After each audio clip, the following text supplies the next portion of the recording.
Good morning. Today we're learning Parashat Beha'alotecha.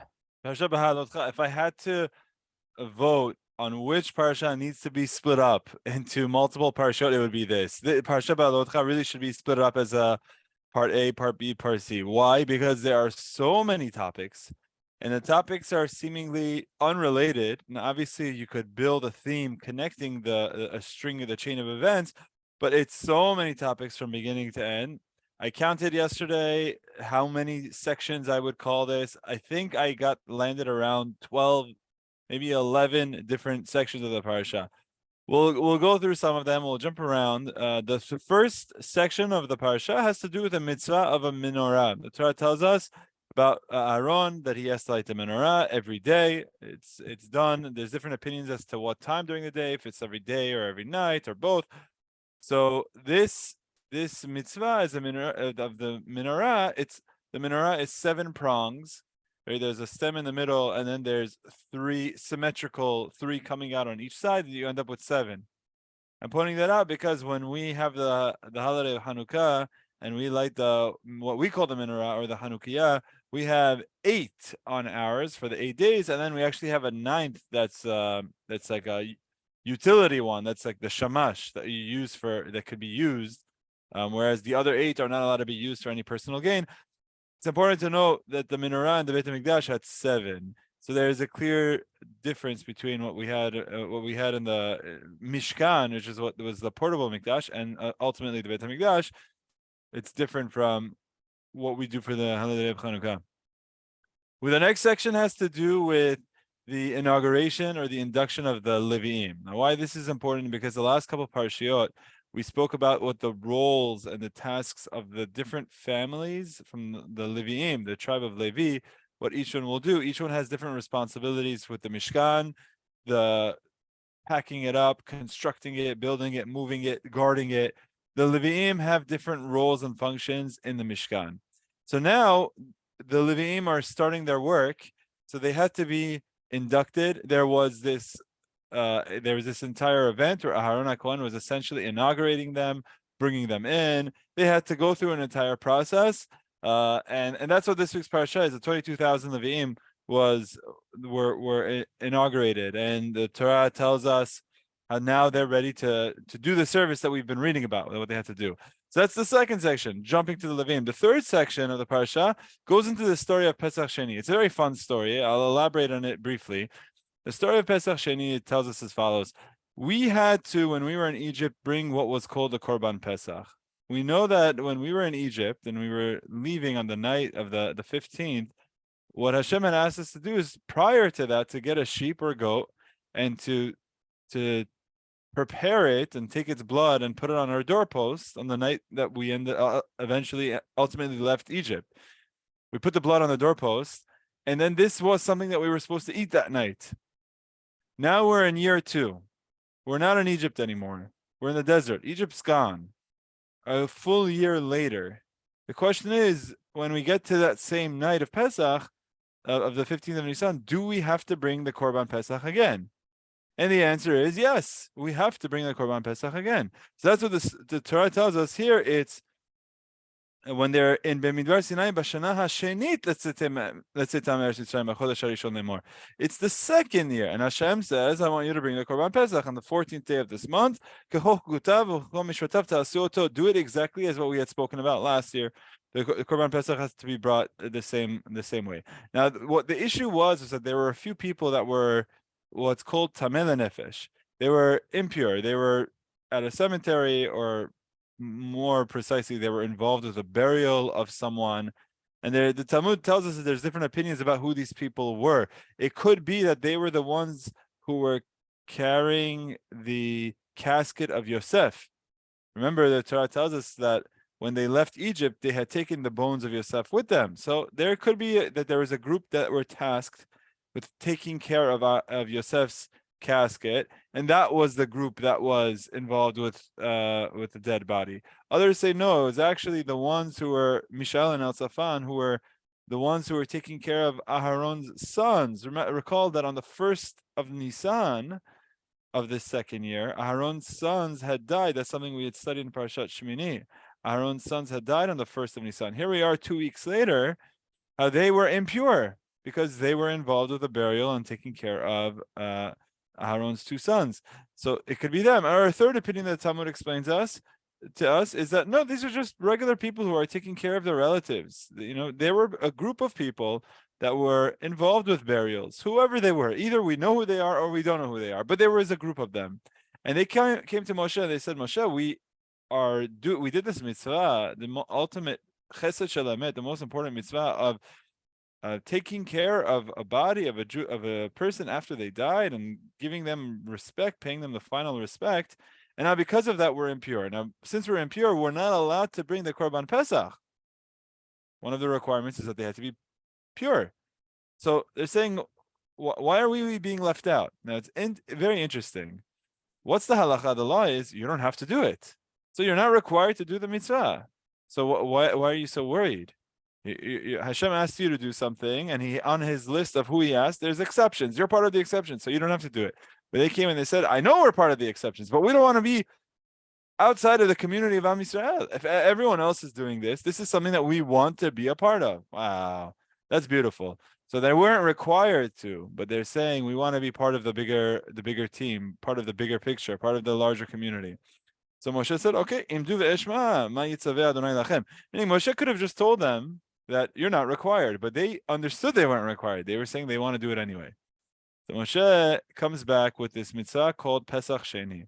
And essentially what this is that if you had a legitimate reason why you were unable to do the Korban Pesach on the night of the 15th of Nisan, or the 14th of Nisan, really, to bring the Korban Pesach on the 14th of Nisan, if you had a legitimate excuse, for example, you are Tamei Nefesh, you were impure because you were involved with the burial, or you were traveling somewhere that it just was out of your control, you couldn't be there, so then you have a rain date, if you will. You have a day that you could now fulfill the mitzvah as a follow-up, and that's exactly a month later.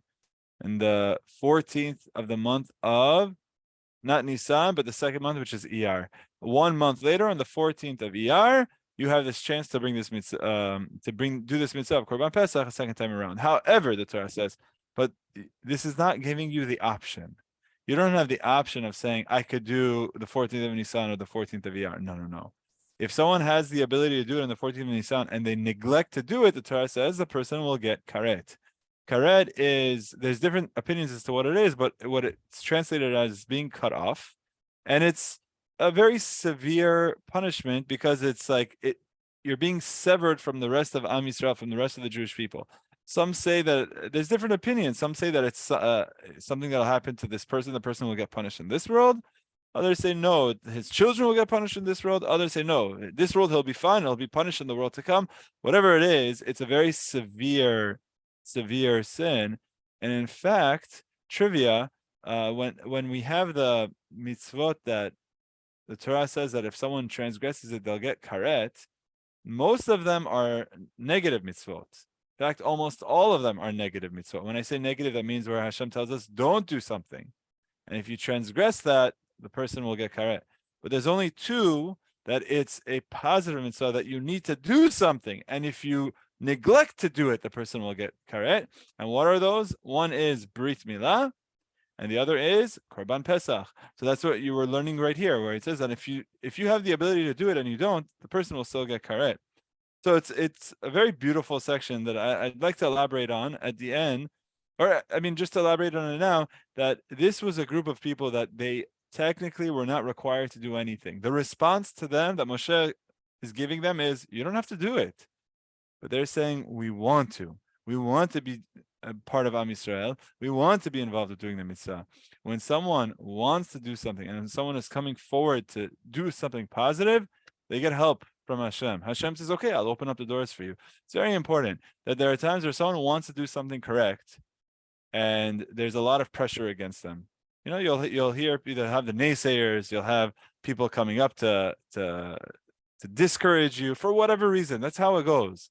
But a person should know that if they're doing something that's correct and they're doing it for the right, genuine reasons, they will get support from Ribbono Shel Olam for it to happen. And this is exactly what happens here. They didn't have to. They weren't required to. But once Moshe saw that they were pushing, he said, okay, let's ask Hashem. And Hashem says, I'll give you a solution. This is very, very important, that when someone is dedicated and has genuine desires to do things that are proper and correct, and it's a mitzvot for Hashem, Hashem will support them in the mission. Okay, then we have the next couple sections, which I'm going to try to fly through quickly, where it talks to us about them traveling in the desert. So it first tells us how there was like a GPS system given to them, where they would have clouds. There were clouds on their sides, in the front, the back, the right, and the left, on their four sides, as well as underneath them and above them. There were these layers of clouds, what Chachamim explained to us, to protect them from the elements of the desert. It's very difficult to be in the desert. It's very hot during the day. It's freezing at night. There is nothing there around them. It's dangerous. There could be wild animals there. There could be snakes. So they had this like bubble, if you will, that they were protected in. And also they would have a cloud that was directing them, that showing them that if wherever this cloud is, it's going to be your quote unquote North Star, meaning you follow this to know where to go. It was a GPS system. It was an arrow. There was an arrow. During the day, it would be a cloud. During the night, it would be a fire, showing them which direction they should go when they were supposed to travel. They weren't always traveling. There would be plenty of times where they would have to be encamped. They were settled. But while they were traveling, they would have this GPS system of clouds and fire showing them where to go. In addition to that, the Torah tells us how there were they were required to have chatzotzrot, were trumpets, and they had 2 chatzotzrot kesef, 2 silver trumpets, and they would use these trumpets, and they would blow it once. It would mean time to start going. They would blow it twice. Now you have to start going. First, we start with you on the east. Then we do it again. Now you have to go. The other group has to go. They had a whole code and a whole system for how the group was supposed to travel. Recall, we calculated that we had somewhere around 3 million Jewish people in the desert. It's very difficult to have 3 million people. Anyone who was a camp counselor and you had to handle 15 kids, that each one had their own mind, understands that it's impossible to go on a trip to Adventureland or whatever and not lose a kid at some point. Sorry, parents, you're going to lose. Oh, I'm kidding. No, you don't lose the kids, but it's extremely difficult to, at all times, counting the whole time you're counting where they are. It's very difficult to have everyone on the same page at the same time every single moment. So there was a system. They had trumpets. They had to know the rules. When you heard this sound, you heard this signal, that meant you have to do this. You heard this sound, heard this signal, that meant you have to do that. So Torah teaches all of this, and the Torah tells us that it happened. The clouds started moving. Am Yisrael started traveling. This is exciting. This means we're going toward. We have been sitting here since at Har Sinai. We have been sitting there since when we heard the 10 Commandments, since we got the Luchot, since we got the second set of Luchot. Finally, we're getting the instruction of how to travel, how to move. We get the instruction that now it's time to move, and we start moving. You know what this means? This means we're going into the Promised Land. We're going toward Eretz Yisrael. It's very exciting. This is it. This is the moment. Get the trumpets out, start playing. It's very, very, very exciting moment to go. And then we have this section of the Torah that there are these 2 lines that are almost put in brackets, and the brackets that are used in the Torah is the letter Nun that's upside down. It's like almost like parenthetical. And these 2 lines is Vahi bin Soa Aaron Vayimer Moshe. What the Torah tells us is that as they were traveling, there would be the Aron. The Aron was the ark that was in the center of the Mishkan, the Holy of Holies, that no one was allowed to go into that room other than the Kohen Gadol.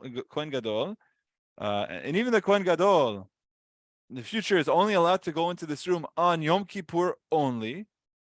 And so this ark would travel before them. What the Torah tells us, that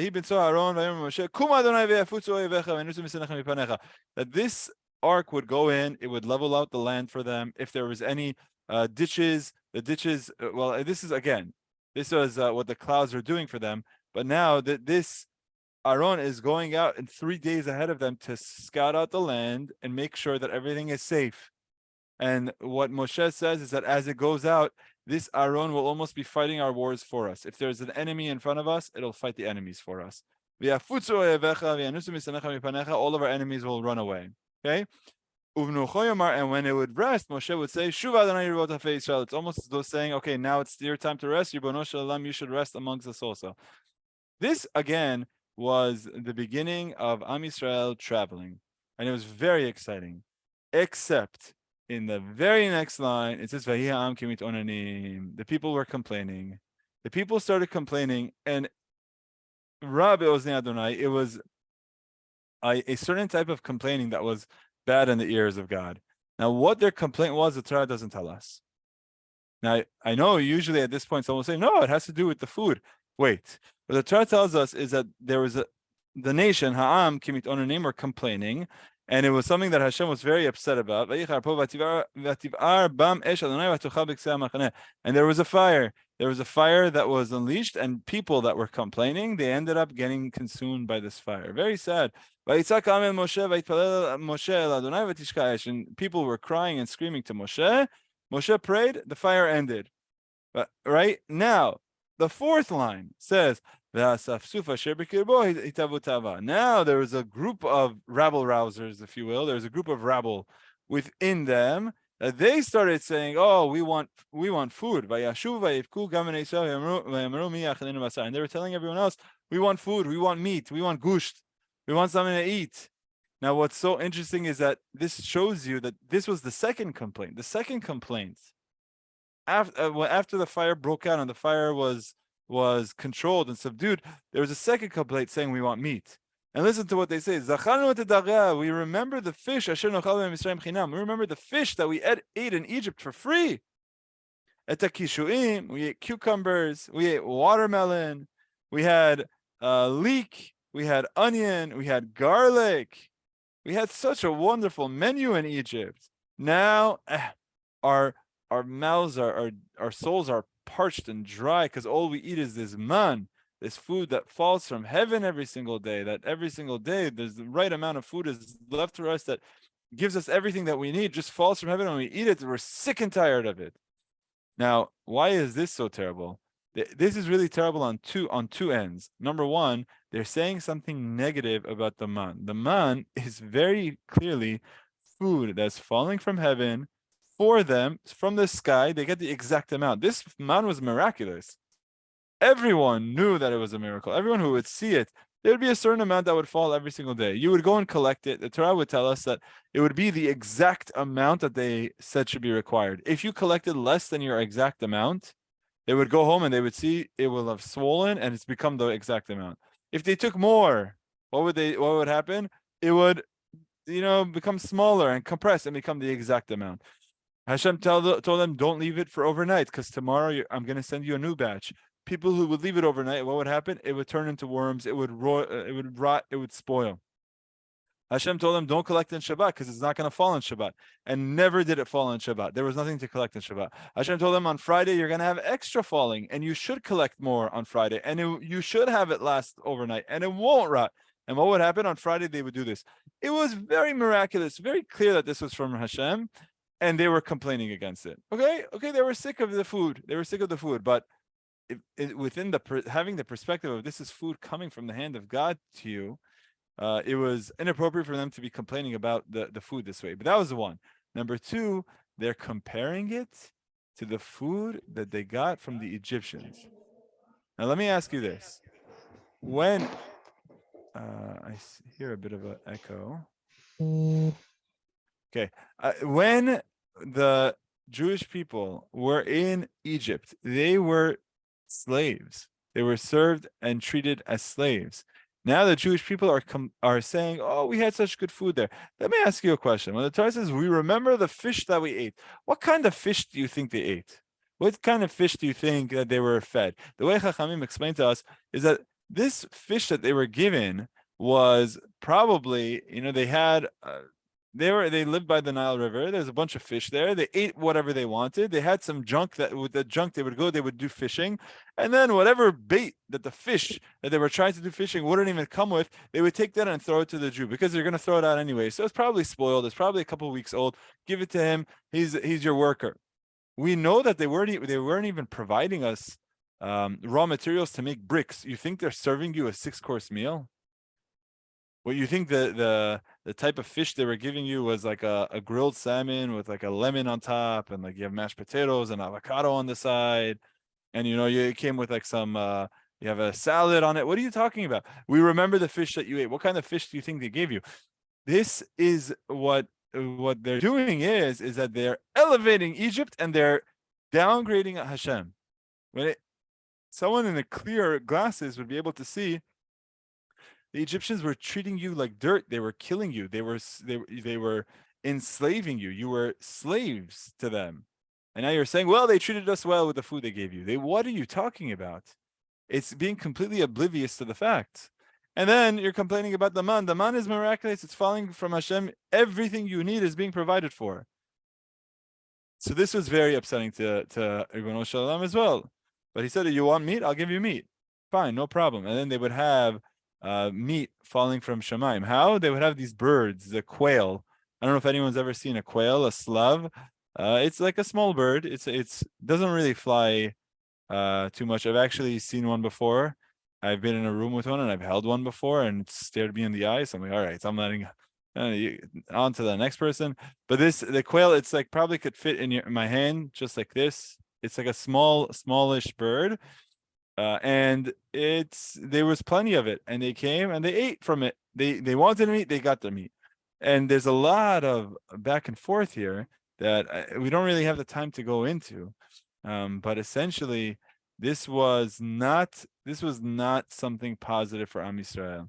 So much so, what the Torah tells us is that Moshe, with all of these complaints that people are complaining about the meat, they were complaining about the man, and as I said beforehand, they were complaints that the Torah doesn't even tell you what the complaints were. What does that mean? There was no substance to their complaint. They were just complaining. They were just bickering. They were just arguing. They were just upset. They just got up on the wrong side of the bed. What is it? What happened?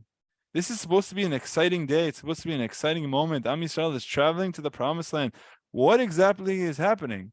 And this is what Chachamim explained to us, that this is exactly what happened. What happened was that they got scared. Hashem told them, get the trumpets ready, get the clouds ready, it's time to go. They're like, oh, it's time to go. No. And now they start coming up with every complaint that they could think of.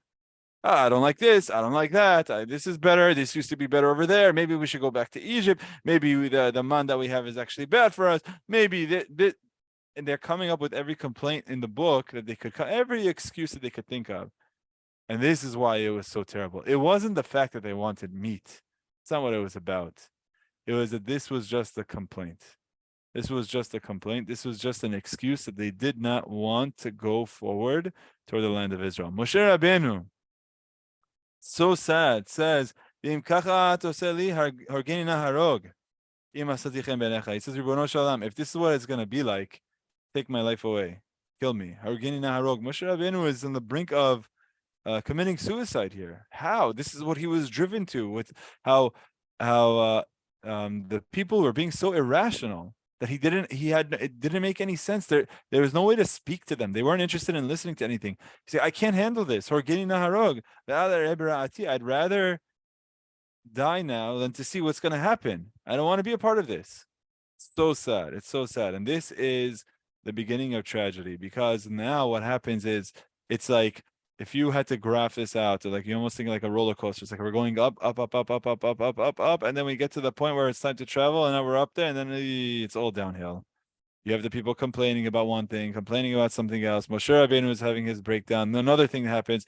Then you have toward the end of the parasha, we have Moshe Rabbeinu is now trying to get some additional help.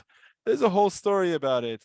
Next week's parasha, we have the story of the spies, the Meraglim. You have spies who are going and saying negative about the land of Israel, and they're saying we don't want to go.